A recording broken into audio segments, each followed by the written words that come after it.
مولانا محمد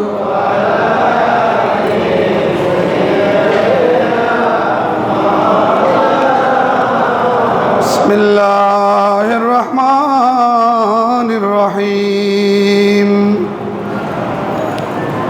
وإذا حييتم بتحية فحيوا بأحسن منها أو ردوها صدق الله مولانا العظيم وصدق رسوله النبي الكريم ونحن على ذلك لمن الشاهدين والشاكرين والحمد لله رب العالمين ربي صل وسلم وبارك عليه সম্মানিত মুসল্লিন এজাম, বেরাদারান ইসলাম, সামিন ইকরাম, রহমানি ও রহমাকুমুল্লাহ। আল্লাহ রাব্বুল আলামিন জাল্লা মজদুল করিমের দরবারে অফুরন্ত শুকর আদায় করছি, যিনি আজকের এই মহান শাবানুল মুআজ্জম মাস, বরকত মণ্ডিত মাস, রহমতের মাস, মাগফিরাতের মাস, নিজেদের ভাগ্য পরিবর্তনের মাস, অনেকগুলো রহমত এবং বরকতে ভরা এই মোবারক মাস শাবান মাসের প্রথম জুমা। আল্লাহ আজকে আমাদেরকে এই মসজিদে আসার বসার তৌফিক দিয়েছেন। আল্লাহর দরবারে শুকরিয়া আদা করছি, সকলে বলি আলহামদুলিল্লাহ। এই মাস সম্পর্কে কম বেশি সকলেরই জানা আছে, তারপরেও যথারীতি কিছু বিষয় মুসল্লিয়ান ইকরামকে সবসময় জানিয়ে দিতে হয়। বছর ঘুরে এই মাস যখনই আসে, মুসল্লিদেরকে এ ব্যাপারে কিছু জানানো এটা দায়িত্ব।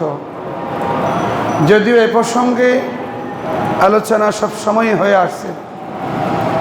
শাবান মাস সম্পর্কে আমি গত জুমার মধ্যে বলেছি যে এই মাসের মধ্যে আমার নবী বেশি বেশি রোজা রাখতেন, নফল রোজা। এমনিতেই রসুল করিম রউফ রহিম সাল্লাল্লাহু আলাইহি ওয়াসাল্লামা প্রত্যেক চাঁদে 3টা নফল রোজা, 13, 14, 15, চাঁদের 13, 14, 15 যেগুলোকে আইয়ামে বীজ বলা হয়, সেই আইয়ামে বীজের রোজা আল্লাহর রসুল সবসময় পালন করতেন। সুবহানাল্লাহ। 13, 14, 15। আবার প্রত্যেক সোমবারে আল্লাহর রসুল রোজা রাখতেন। সপ্তাহে যদি একটা করে সোমবার ধরা হয়, মাসে কমপক্ষে 4টা সোমবার হলে তো 4 দিন রোজা। এগুলো নবী সারা বৎসর প্রত্যেক সোমবারে রোজা রাখতেন। সুবহানাল্লাহ। আবার নবীজি বৃহস্পতিবারে রোজা রাখার জন্য উৎসাহ দিয়েছেন। নবীজি নিজেই বৃহস্পতিবারে রোজা পালন করতেন। তাহলে এমনিতেই 3টা আইয়ামে বীজের রোজা, 4টা সোমবার কিংবা 4টা বা 5টা সোমবারের রোজা, একইভাবে 4টা 5টা বৃহস্পতিবারের রোজা, এইভাবে যদি হিসাব করা হয়, গোটা বছরেই প্রত্যেক মাসে কম বেশি প্রায় অর্ধ মাস রোজা আমার নবীজি নফল রোজা পালন করতেন। আমাদের দেশে যারা এই শবে বরাত আসলে, শবে মেরাজ আসলে বিভিন্ন বিষয় নিয়ে লেখালেখি বক্তব্য নিয়ে বসে খুব ব্যস্ত হয়ে যায়। একেবারে সহজ সিম্পল ব্যাপার যে রোজা রাখা, এটা আমার নবীজি তো সারা বৎসর সারা জীবন রেখেছেন। সুবহানাল্লাহ। তার উপরে যেই সব রোজার ব্যাপারে ডাইরেক্ট হাদিস দ্বারা প্রমাণিত সেগুলোর ব্যাপারে তো উল্টোপাল্টা বলার সুযোগই নেই। আইয়ামে বীজের রোজা 13 তারিখ, 14 তারিখ, 15 তারিখ, এটা আমার নবী প্রত্যেক মাসে রাখতেন। তো শবে বরাত হয় 14 তারিখের দিবাগত রাত, সেই রাতে শবে বরাত, তার পরের দিন রোজা রাখি। অনেকেই আগের দিন সহকারে 2টা রোজা রাখেন, 14 তারিখ, 15 তারিখ। অনেকেই কম বেশি যে যেভাবে রাখেন। তো আমার নবী তো স্পেশালি শবে বরাতের রোজা রাখার প্রয়োজন হয় নাই, যেহেতু শবে বরাতের যেই দিন এবং যেই দিনগুলো আমরা রোজা পালন করি এগুলো শুধু শাবান মাসে নয়, গোটা বৎসরেই এই 3 দিন আমার নবী রোজা রাখতেন। সুবহানাল্লাহ। যেহেতু আইয়ামে বীজ 13, 14, 15, শবে বরাত হচ্ছে এই 14, 15, সুতরাং আলাদা করে এটা শবে বরাতের রোজা এভাবে রাখার দরকার হয় নাই, যেহেতু আমার নবী প্রত্যেক চাঁদের মধ্যে এই 3টা রোজা নবী সবসময় রেখে আসছেন। এমনকি আমাদের রমজানের রোজা ফরজ হওয়ার আগে আমাদের নবীর জন্য এই 3টা রোজা ফরজ ছিল। আগেকার নবীগণ এই 3টা রোজা ফরজ হিসেবে পালন করতেন। সেই হিসাবে শবে বরাতের আলাদা কোনো রোজার কথা বলার দরকার নেই, যেহেতু এই শবে বরাতটাও পড়েছে ওই 13, 14, 15 আইয়ামে বীজের দিনগুলাতে।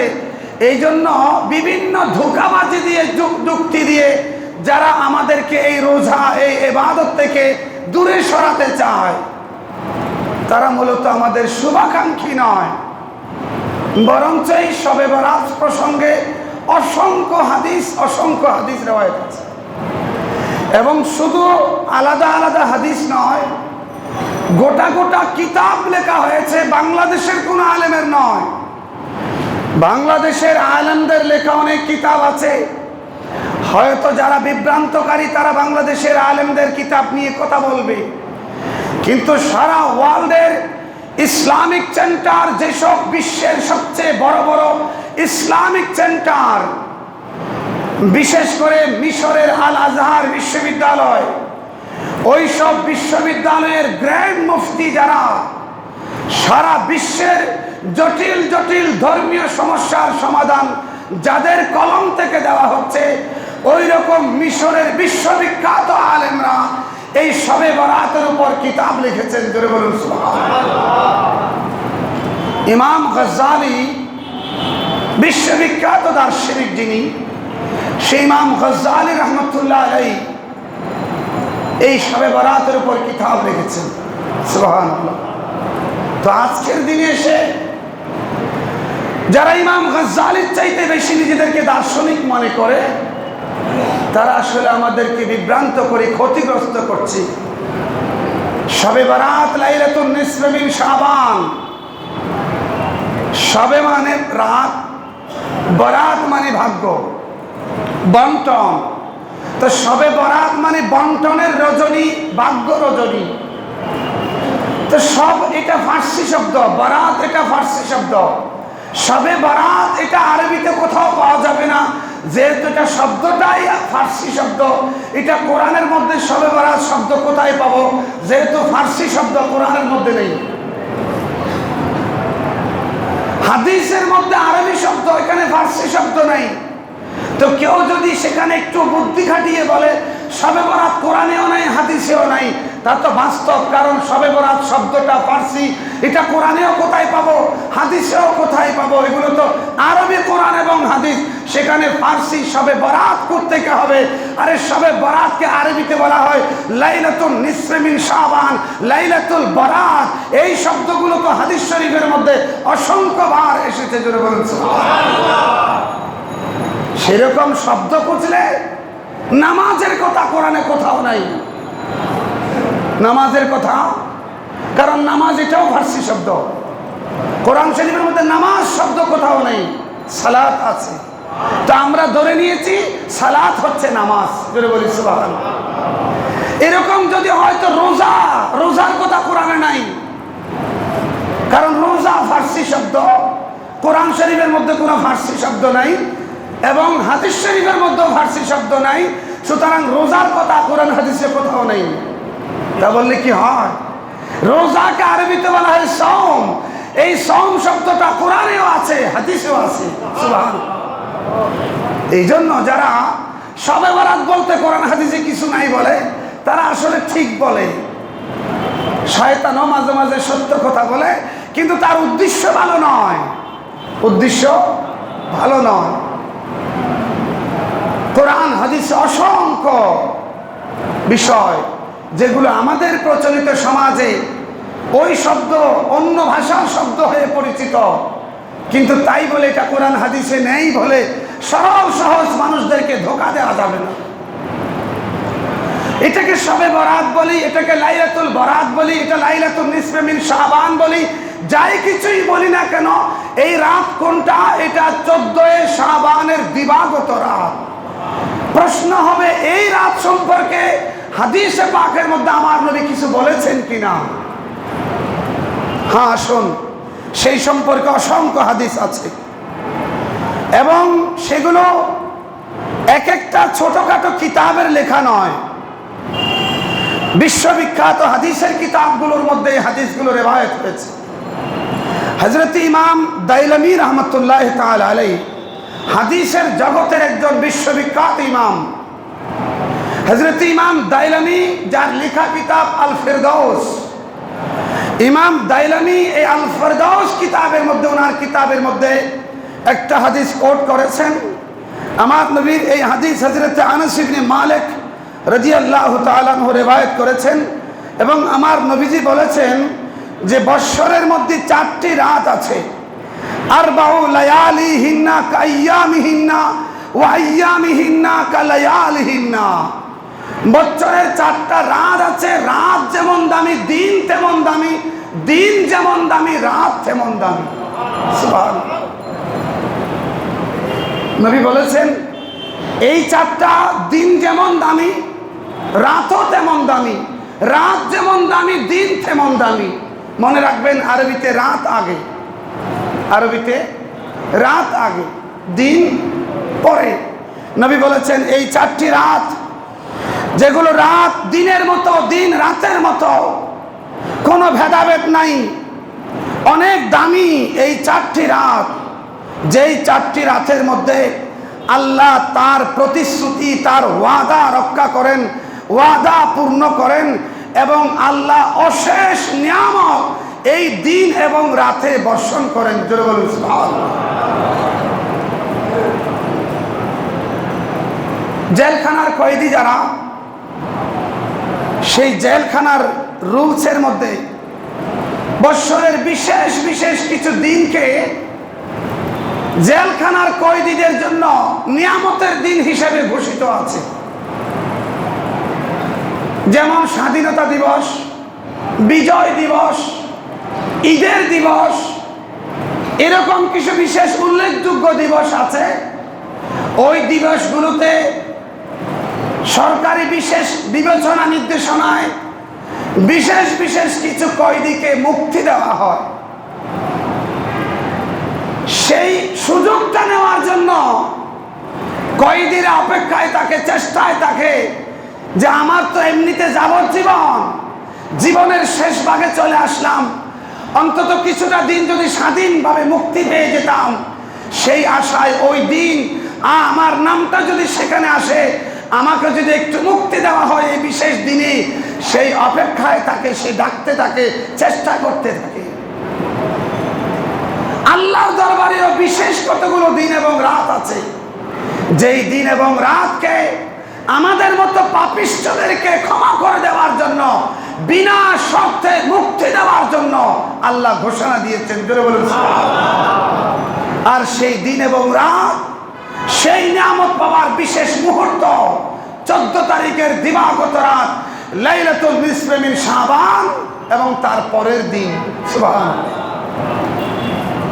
নবীজি যেই 4টি রাতের কথা বলেছেন এবং দিনের কথা বলেছেন, তার মধ্যে 1 নম্বর হলো শবে কদরের রাত, তার পরের দিনের সকাল। 2 নম্বর হলো আরাফাতের রাত, তার পরবর্তী সকাল, অর্থাৎ 8 তারিখের দিবাগত রাত, যেটা আমরা মিনায় থাকি অথবা মিনা থেকে আরাফাতে চলে আসি হাজী সাহেবরা, সেই রাত মিনার রাত, আরাফাতের রাত, এবং তারপরের দিন সকাল মানে আরাফাতের দিন, যেটা আমরা আরাফাতের ময়দানে থাকি। 3 নম্বর লাইলাতুন নিসফে মিন শাবানের রাত, এই শবে বারাতের রাত এবং তারপরের দিন সকাল। 4 নম্বর হচ্ছে প্রত্যেক জুমার রাত, অর্থাৎ গত রাত যেটা বৃহস্পতিবারের দিবাগত রাত এবং তারপরের দিন সকাল। এই বৎসরের এই 4টা রাত, এগুলো এত বেশি স্পেশাল, এত বেশি দামি, আল্লাহ বান্দাকে স্পেশাল নিয়ামত এই রাতগুলোতে দান করে। এই জন্য যদিও জুমার রাত আমরা সবসময় পেয়ে আছি, হয়তো আমরা সেটাকে গুরুত্ব কম দেই, বেশি দিই, কিন্তু বাকি 3টা আমাদের বছরে একবার আসে। লাইলাতুল বারাত, লাইলাতুল কদর, লাইলাতুল আরাফা, যেমনি ভাবে রাত তেমনি ভাবে তারপরের দিন। এই জন্য যথারীতি লাইলাতুল কদরে তো পরের দিন রোজা আছে, রমজানের রোজা, আর এদিকে লাইলাতুল বারাত তারপরের দিন আমরা রোজা রাখি, যেহেতু রাত এবং দিন দোনোটাই দামি। যদি বলুন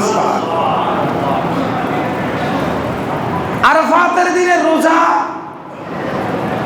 এটা রাখা, আমার নবীজি রোজা রাখার নিষেধাজ্ঞা দেন নাই, তবে নবীজি নিজে হজের মধ্যে আরাফাতের দিন রোজা রাখেন নাই।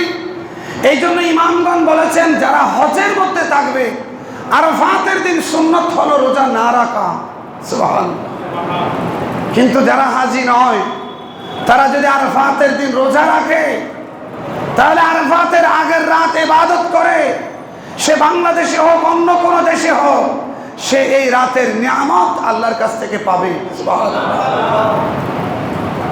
এভাবে হাদিসের মধ্যে এসেছে, হযরত আয়েশা সিদ্দিকা রাদিয়াল্লাহু তাআলা আনহা একটি হাদিস রওয়ায়াত করেছেন, সেখানে আমার নবী 4টা রাত আল্লাহর দয়া এবং মেহেরবানি অবধারিত হয়, এরকম 4টি রাতের কথা বলেছেন আয়েশা সিদ্দিকা। ওনার রেওয়ায়েতের মধ্যে যে 4টা রাত, তার মধ্যে একটা হলো ঈদুল আজহার রাত, অর্থাৎ আগামীকাল ঈদুল আজহা, আগের রাত। ঈদুল ফিতরের রাত, যেই রাতটা আমরা কেনাকাটার জন্য সবচেয়ে বেশি কাটাই, অথচ সবচেয়ে দামি রাত, আল্লাহর স্পেশাল দয়া পাওয়ার রাত হলো ওই ঈদের রাত। 3 নম্বর শাবানের, মধ্য শাবানের রাত, যেটাকে আমরা শবে বরাত বলি, যেই রাতের মধ্যে আল্লাহ বান্দার হায়াত নির্ধারণ করে দেন। জোরে বলুন সুবহানাল্লাহ।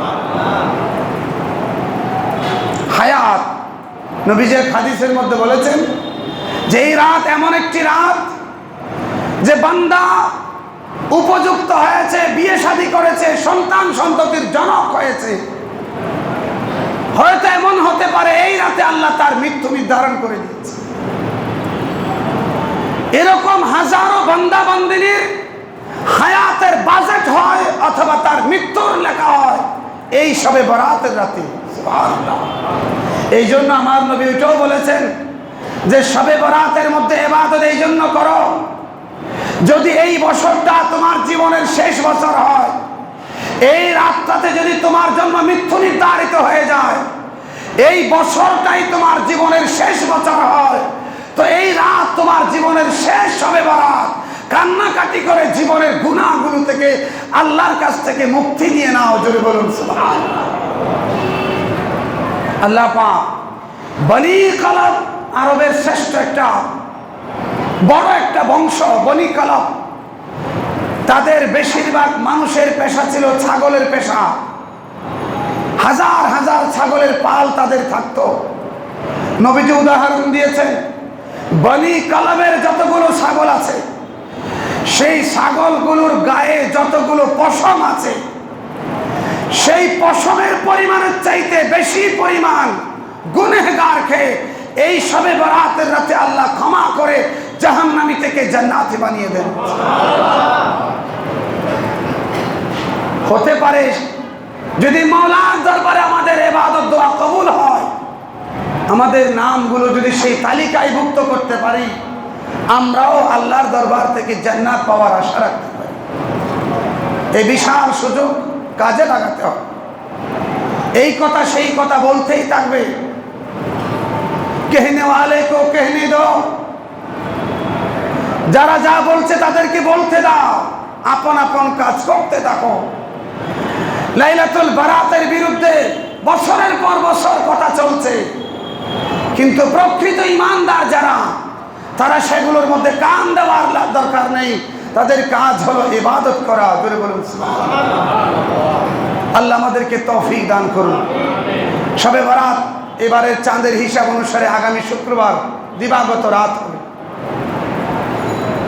শবে বরাতের রাতে নফল ইবাদত সম্পর্কে যদিও হাদিস শরীফের মধ্যে সুনির্দিষ্ট কোনো নফলের কথা বলা নেই। কেন বলা নেই? সাহাবায়ে কেরাম তো এমনিতেই তাদের রাত নফল ইবাদতে কাটত। সুবহানাল্লাহ। ওনাদের জন্য তো হার রাত শবে বরাত। ওনারা তো আর আমাদের মতো এই পাঁচ ওয়াক্ত কোনো মতে ফরজটা টুকুর টাপুর করে ভরে শেষ, আমার দায়িত্ব শেষ, ওনারা এইভাবে ছিলেন না। ওনারা আমার নবীর জবান থেকে যেই নফল নামাজের কথা শুনেছেন সেটাই ওনারা পড়া নিজেদের জীবনে আমল শুরু করে দিয়েছেন। নবীজি আওয়াবিনের ফজিলত বলেছেন, চাশতের ফজিলত বলেছেন, তাহাজ্জুদের ফজিলত বলেছেন, সালাতুত তাসবির ফজিলত বলেছেন, সালাতুত তাওবার ফজিলত বলেছেন, হিফজুল ঈমান সালাতের ফজিলত বলেছেন, সালাতুশ শুকরের ফজিলত বলেছেন। এইভাবে যত নামাজের ফজিলত সাহাবায়ে কেরাম শুনেছেন, ওনারা শোনার সাথে সাথে আমল শুরু হয়ে গেছে। আমাদের তো স্পেশাল রেডি হয় নামাজের জন্য, ওনাদের স্পেশাল রেডি নাই। ওনাদের প্রত্যেকটা রাত ইবাদতের রাত ছিল। সুবহানাল্লাহ। এই জন্য ওনাদের জন্য কোনো এত রাকাত নামাজ এরকম আমার নবী নির্দেশনা দেন নাই, বরং আমার নবী এই রাতে নামাজ পড়েছেন, লম্বা লম্বা সিজদা দিয়ে নামাজ পড়েছেন। এত বেশি নামাজ পড়েছেন, এত লম্বা সিজদা দিয়েছেন, মা আয়েশা সিদ্দিকা বলেছেন আমার নবীর পা মোবারক ফুলে গিয়েছে। আপনি বুঝে নেন কত দীর্ঘ সময় ব্যাপী নামাজ পড়লে পা মোবারক ফুলে যায়। এই জন্য সাহাবায়ে কেরাম তো আমার নবীর সারা রাতের সেই নফল ইবাদত দেখে দেখে ওনারা উৎসাহিত হতেন। ওনারা নিজেরা সারা বছর এইভাবে নফল ইবাদত করতেন। আমরা তো সেই ইবাদতে নেই। আমরা তো গোটা বছর বিভিন্ন ব্যস্ততায় অপেক্ষায় থাকি ওই শবে বরাত, শবে কদরের জন্য। সাহাবায়ে কেরাম শবে কদর করেছেন, রমজানের আখেরি 20 দিনের প্রত্যেক রাত ওনারা ইবাদত করেছেন শবে কদর নিশ্চিত করার জন্য। আর আমরা তো করি শুধুমাত্র 26 তারিখের দিবাগত রাত, সেটাও আমাদের দুনিয়াবি কাজকর্ম সেরে রাতের 10টা-11টা বাজে সময় পাইলে তারপরে একটু নামাজ টামাজ পড়ার চিন্তা করি। সাহাবায়ে কেরাম ওভাবে করেননি। এই জন্য আমাদের জন্য ইমামগণ, মুজতাহিদগণ, আইম্মায়ে ইসলাম যারা, ওনারা অনেক চিন্তা ভাবনা করে ওনাদের গবেষণার মাধ্যমে আমাদের জন্য বিভিন্ন প্রকারের নফল নামাজ পড়ার জন্য তারা আমাদেরকে নির্দেশনা দিয়েছেন। এই রাতের ইবাদত বন্দেগীর মধ্যে যেই সালাতুত তাসবিহ নামাজ লম্বা সময় লাগে, অন্য সময় সম্ভব হয় না, সেটা এই শবে বরাতের রাতে পড়ার জন্য আপনি আগে থেকেই প্রস্তুতি রাখবেন যে আমার যত কাজেই থাকুক আমি আজকের এই রাতে আমি সালাতুত তাসবিহ নামাজ আদায় করব। আপনি তাহাজ্জুদের নামাজ গোটা বছর পড়ার সুযোগ হয় না, হয়তো সেই সময় আপনি উঠে পড়তে পারেন না। আপনি আগে থেকেই প্রস্তুতি নিয়ে রাখবেন যে লাইলাতুল বারাতের রাতে আমি ঘুমাবো না। বছরে অন্যদিন পড়তে না পারলেও অন্তত এই রাতে যেন আমি সালাতুত তাহাজ্জুদ নামাজ যেন পড়তে পারি, এটা প্রস্তুতি রাখবেন। বছরের অন্য দিন অন্য রাত আপনার কোরআন তেলাওয়াতের সময় হয় না, সুযোগ হয় না। এমন অনেক বান্দা বান্দিনী আছেন গোটা বছরে মিলে 365 দিনে মিলে একটা খতম দিতে পারে না। তারা আগে থেকে প্রস্তুতি রাখবেন যে এই রাতের লম্বা সময় আছে, আমি অন্তত 1 থেকে 2 ঘন্টা শুধু কোরআন তেলাওয়াত করব। এই রাতে কবর জিয়ারত করবেন। হাদিসে পাকের মধ্যে আমার নবীজি জান্নাতুল বাকি কবরস্থানে গিয়ে কবরবাসীদের জিয়ারত করেছেন, সেটার প্রমাণ হাদিসের মধ্যে আছে। আগে থেকেই প্রস্তুতি রাখবেন, আমার বাবার কবর অমুক জায়গায়, মায়ের কবর অমুক জায়গায়। বছরে অন্যদিন আমি অত দূরে গিয়ে জিয়ারত করতে পারি না, আজকের লাইলাতুল বারাত অন্তত এই রাতে হলেও আমি আমার মায়ের কবর, আমার বাবার কবরটা একটু দূরে গিয়ে হলেও জিয়ারত করে আসবো। এগুলো এক একটা দামি দামি কাজ এই রাতের জন্য। ইমাম গজ্জালী রহমতুল্লাহ আলাইহি এই রাতের নফল নামাজ সম্পর্কে একটা সংখ্যা দিয়েছেন। ইমাম গজ্জালী রহমতুল্লাহ আলাইহি 100 রাকাত নফল নামাজের একটা পরামর্শ দিয়েছেন। কত রাকাত? 100 রাকাত। তারাবির নামাজ 20 রাকাত। আমরা যখন সূরা তারাবি পড়ি, এই 20 রাকাত নামাজ পড়তে সর্বোচ্চ 30 মিনিট সময় লাগার কথা, এর চেয়ে বেশি লাগার কথা নয়। 2 রাকাতের নামাজ পড়তে 3 মিনিট সর্বোচ্চ সময় লাগে, তো 20 রাকাতের নামাজ পড়তে 30 মিনিট সময় লাগবে।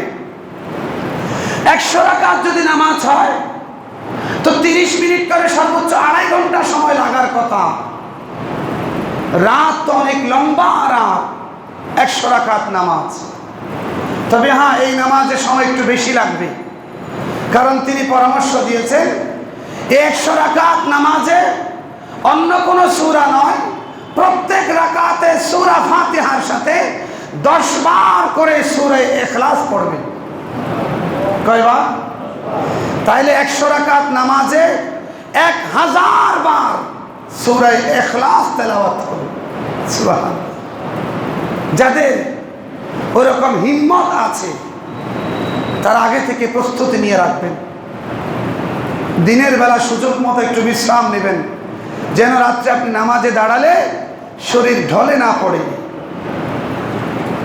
মনে রাখবেন, আপনার দুনিয়াবি একটা কাজের জন্য আপনি যেভাবে আগে থেকে শারীরিক মানসিক প্রস্তুতি নিয়ে রাখেন, এই লাইলাতুল বারাতের নিয়ামত পাওয়ার জন্য আগে থেকে প্রস্তুতি নিয়ে রাখবেন, যেন রাতের 1 মিনিট সেকেন্ডও ইবাদত থেকে খালি না যায়।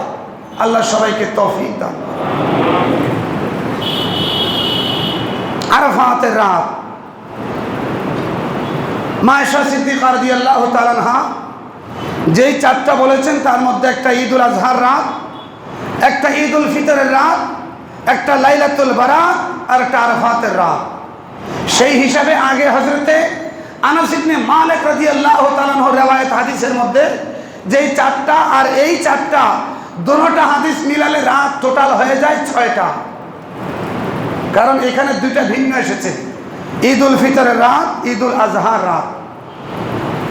যেগুলো আমরা ওই হাদিসের মধ্যে পেয়েছি জুমার রাত, লাইলাতুল কদরের রাত, টোটাল রাত হয়ে যাচ্ছে বড় রাত 6টা। অন্যান্য হাদিসের মধ্যে এই প্রসঙ্গে আরো অনেক রাত আসবে। রজবের প্রথম রাত, এটাও বড় রাতের মধ্যে একটি রাত। সব মিলিয়ে বৎসরের এই গোনা যে রাতগুলো আছে, এগুলো আমাদের জন্য ওই যে বলেছি জেলখানার কয়েদিদের জন্য বিশেষ দিবস, বিনা শর্তে মুক্তি পাওয়ার দিবস। আমাদের জন্য জাহান্নাম থেকে মুক্তির বড় সুযোগ। এই রাতগুলো কাজে লাগাতে হবে। আল্লাহ আমাদেরকে তৌফিক দান করুন। নবীজি একটি হাদিসের মধ্যে, এটা ইমাম ইবনে জারির উনি ওনার তাফসীরের মধ্যে এটা প্রসঙ্গটা এনেছেন। হযরতে ইকরামা রাদিয়াল্লাহু তাআলা আনহু এটি বর্ণনা করেছেন। উনি বলেছেন শাবানের যে মধ্যরাত, 14 তারিখের দিবাগত রাত, এটা এমন একটি রাত যে ওই রাতে আল্লাহ আগামী 1 বছরের সবগুলো বিষয় আবার নতুনভাবে সেটিং করে দেন। সুবহানাল্লাহ। আমাদের যেমন বাজেট, ওই বাজেট আবার সম্পূরক বাজেট দিয়ে এটাকে আবার ঠিক করা হয়। তো আল্লাহ পাকও বান্দার যেটা হায়াত, মত, রিজিক, দৌলত, ইজ্জত, সম্মান বান্দার যা আছে আগামী 1 বছরের জন্য আবার নতুন করে সেটিং করে সাজায় দেন এই রাতে। সুবহানাল্লাহ। এই জন্য এই রাতের মধ্যে আল্লাহ পাক জীবিতদের অনেককে মৃতদের মধ্যে তালিকাভুক্ত করে দেন এই রাতে। আমরা ধরে নিয়েছি আর অনেক দিন বাঁচবো, আমাদের অনেক প্ল্যান প্রোগ্রাম আছে, কিন্তু আমার নবী বলেছেন তোমার প্রোগ্রামের জায়গায় থাকবে, তোমার পরিকল্পনার জায়গায় থাকবে। হয়তো লাইলাতুল বারাতে আল্লাহ এই সামনের বছরটা তোমার জন্য মৃত্যুর বছর লিখে দিয়েছে। এই জন্য রাতটা আমাদের জন্য বড় দামি। নবীজি বলেছেন এই ঘরের এই রাতের মধ্যে এমন এমন আল্লাহর বান্দাদের নাম যাদেরকে আল্লাহ দয়া করেন আল্লাহর ঘরের মেহমান হওয়ার জন্য এই রাতের মধ্যে তালিকার মধ্যে উঠাই দেয়। জোরে বলুন সুবহানাল্লাহ। কারা কারা হজে যাবে, আল্লাহর ঘরের মেহমান কারা হবে, সেটা এই বরাতের রাতেই লেখা হয়। অনেকেই হজের টাকা জমা দিয়ে হজে যেতে পারে না, অনেকে অনেক চেষ্টা করেও হজে যেতে পারছে না, অনেক আশা ভরসা ইচ্ছা পরিকল্পনা সব আছে, কিন্তু হজে যাওয়া তার ভাগ্যে জুটছে না। আমার নবী বলেন কে কে হজে যাবে সেটা তালিকাভুক্ত হবে এই রাতে। তো বরাতের রাতে যদি বান্দা চোখের পানি ফেলে খালেস অন্তরে আল্লাহর দরবারে দোয়া করে, হয়তো আল্লাহ তার দোয়া কবুল করে তাকেও তালিকার মধ্যে নাম তুলে দিতে পারে।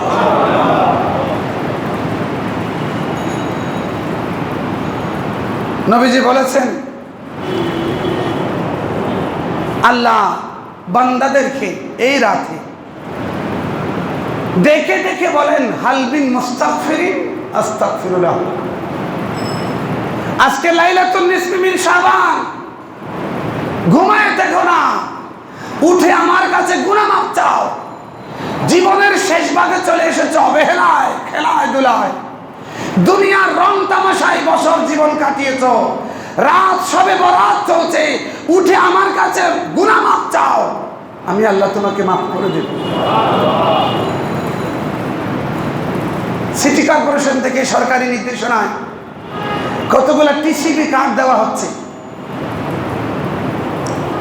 একটু সুলভ মূল্যে, স্বল্প মূল্যে, কম মূল্যে কিছু পণ্য সরকার সরবরাহ করবে। গরিব অভাবী অসচ্ছল মানুষ যারা, তাদেরকে এই কার্ডগুলো দেওয়া হবে। এই কার্ড দিয়ে তারা ওই নির্ধারিত মূল্যে পণ্যগুলো কিনবে। টিসিবি কার্ড, এই টিসিবি কার্ড পাওয়ার জন্য কতজন কতভাবে চেষ্টা করছে। কি হবে? টিসিবি কার্ডটা পেলে হয়তো এই চাউলটা আমি কম দামে পাবো, গমটা কম দামে পাবো, তেলটা কম দামে পাবো, চিনিটা কম দামে পাবো, চনাবুটটা কম দামে পাবো, একটু মাত্র কম দামে পাবো, সেই আশায় একটা টিসিবি কার্ডের জন্য বান্দা অস্থির হয়ে যায়। আর লাইলাতুল বরাতে জীবনের সমস্ত গুনাহ মাফ করে দেওয়ার জন্য আল্লাহ ডেকে ডেকে বলছে, আর সেই রাতেও কত বান্দা আরামে ঘুমায়। বড় দুর্ভাগ্য। এই রাত আমাদের জন্য হয়তো জীবনে আবার আসবে কিনা জানি না। এই বছর যদি জীবনের শেষ বছর হয়, তো এই লাইলাতুল বরাত জীবনের শেষ লাইলাতুল বরাত, সুযোগ কিন্তু আর আসবে না। কাজে লাগানোর আল্লাহ তৌফিক দান করুন। এই মাস মাগফিরাতের মাস, বেশি বেশি আল্লাহর কাছে তওবা করার মাস। এই মাস বেশি বেশি দান সদকা করার মাস। দানের কারণে আল্লাহর গজবের আগুন কমে যায়।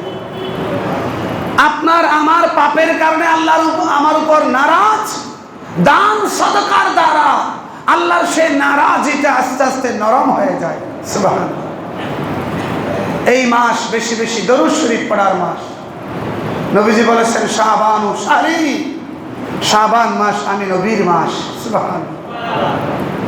আল্লাহ পাক এই মাসের বাকি দিনগুলো ভালো কাজ দিয়ে, নফল ইবাদত দিয়ে, তওবা ইস্তেগফার দিয়ে দান সদকা দিয়ে, কোরআন তেলাওয়াত দিয়ে, নফল রোজা, বেশি বেশি নফল রোজা দিয়ে এই মাস অতিবাহিত করা আল্লাহ সবাইকে তৌফিক দান করুন। আমিন। ওয়া আখিরু দাওয়ানা আনিল হামদুলিল্লাহি রাব্বিল আলামিন।